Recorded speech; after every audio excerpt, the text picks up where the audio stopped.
المعوذات کم از کم 3 پناہ دینے والی صورتیں، اور وہ صحیح بخاری اور مسلم کی متفق علیہ حدیث ہے. صحیح بخاری میں 5016 اور 5017 اور صحیح مسلم میں 5714. آپ صلی اللہ علیہ وسلم نے فرمایا المعوذات 3 صورتیں ہیں، سورۃ الاخلاص، سورۃ الفلق اور سورۃ الناس. یہاں پر ایک بڑا ٹیکنیکل سوال ہے اور اللہ تعالیٰ کی طرف سے بڑی مدد ہوئی. جب بھی میں کوئی لیکچر تیار کرتا ہوں نا، کوئی ایک کرامت ایک ضرور ہوتی ہے ہر لیکچر کے حوالے سے، اسی حوالے سے کوئی نہ کوئی کوسچن کسی کا آ جاتا ہے. ایک بھائی نے بڑا ٹیکنیکل سوال کیا اس حوالے سے کہ یہ المعوذتین تو سمجھ آتا ہے، قل اعوذ برب الفلق، اے اللہ میں پناہ مانگتا ہوں رب الفلق کی، میں فلک کے آسمان کے جو رب کی پناہ مانگتا ہوں، اور قل اعوذ برب الناس، میں لوگوں کے پروردگار کی پناہ مانگتا ہوں. تو یہ تو سمجھ آتا ہے کہ پناہ دینے والی صورتیں ہیں.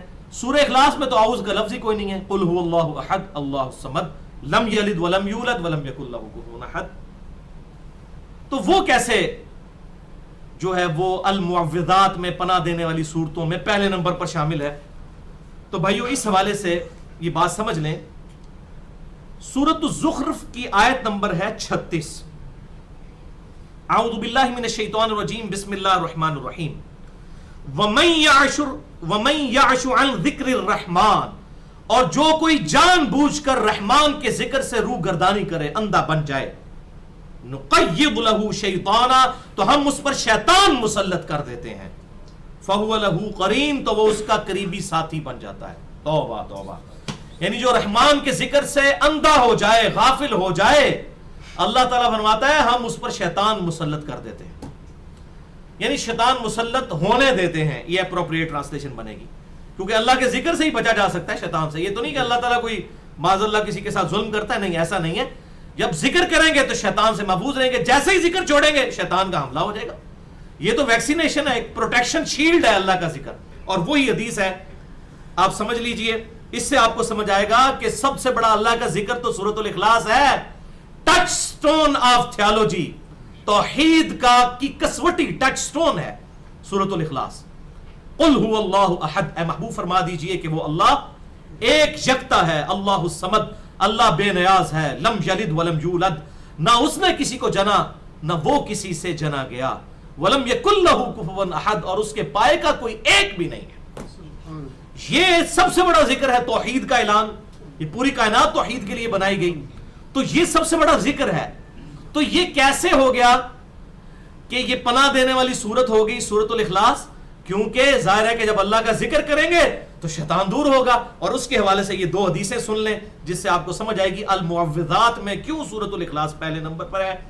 صحیح بخاری میں تعلیقاً روایت ہے 4977، اور پوری سند المستدرک للحاکم میں 3991 نمبر ہے کہ آپ صلی اللہ علیہ وسلم نے ارشاد فرمایا شیطان ابن آدم کے دل کے ساتھ چمٹا رہتا ہے.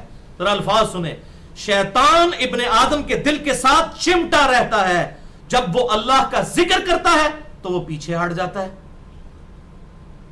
اور جیسے ہی وہ ذکر سے غافل ہوتا ہے تو وہ پھر چمٹ جاتا ہے.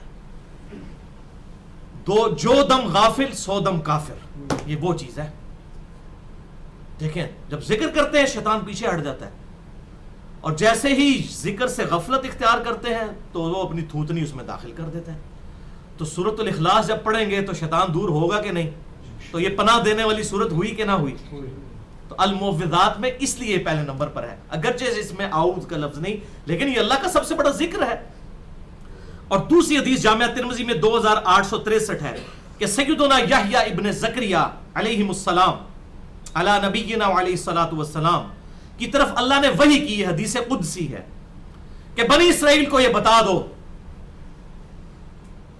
کہ میرے ذکر کی مثال اس شخص کی سی ہے کہ جس کے کئی دشمن ہو اور وہ ان دشمنوں سے بچنے کے لیے کسی مضبوط قلعے میں پناہ لے لے، تو شیطان جو سب سے بڑا دشمن ہے اس کے اگینسٹ پناہ لینے کا واحد ذریعہ میرا ذکر ہے.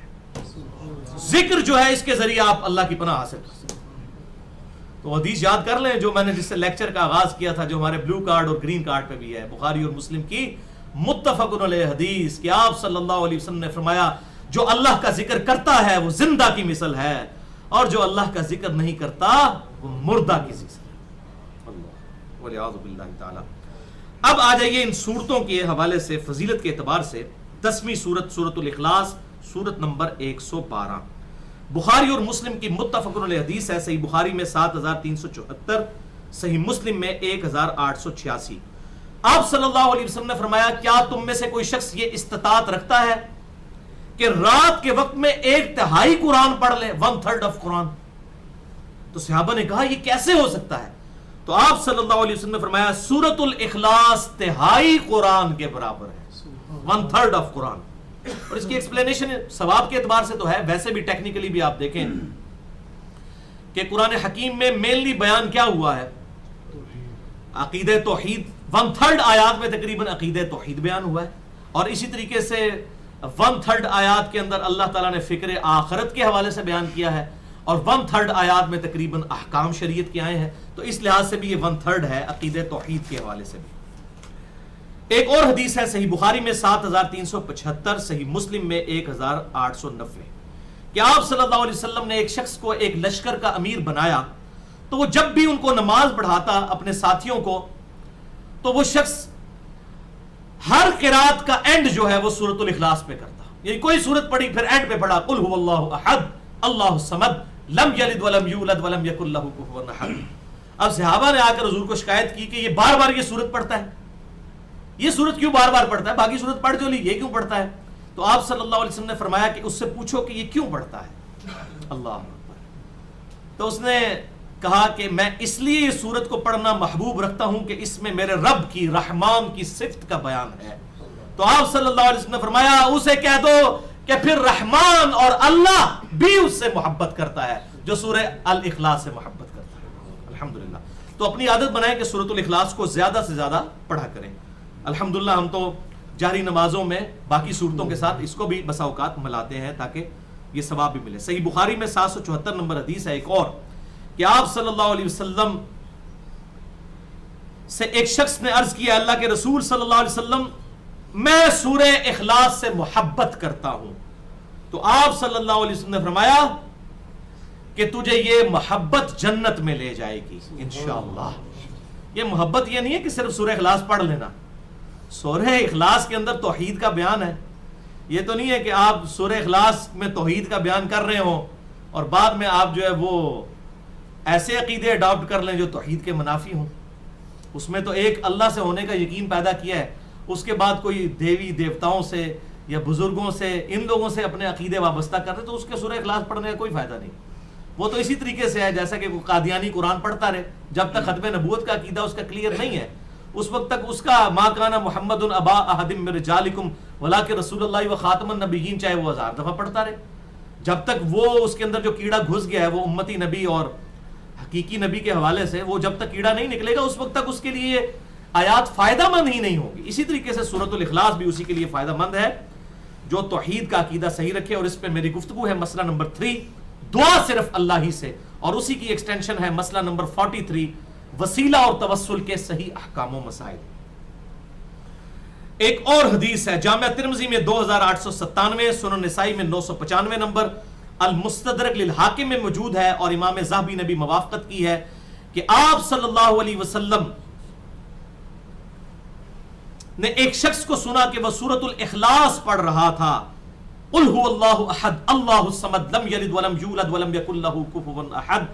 تو آپ صلی اللہ علیہ وسلم نے ارشاد فرمایا کہ واجب ہو گئی۔ صحابہ نے کہا کیا واجب ہوگی یا رسول اللہ؟ فرمایا جنت واجب ہوگی اس پہ، سورہ اخلاص پڑھنے سے جنت واجب۔ واللہ اکبر، اللہ اکبر کبیرہ والحمد للہ کثیرہ وسبحان اللہ بکرۃ واصیلا، سبحان اللہ وبحمدہ عدد خلقہ ورضا نفسہ وزنۃ عرشہ ومداد کلماتہ۔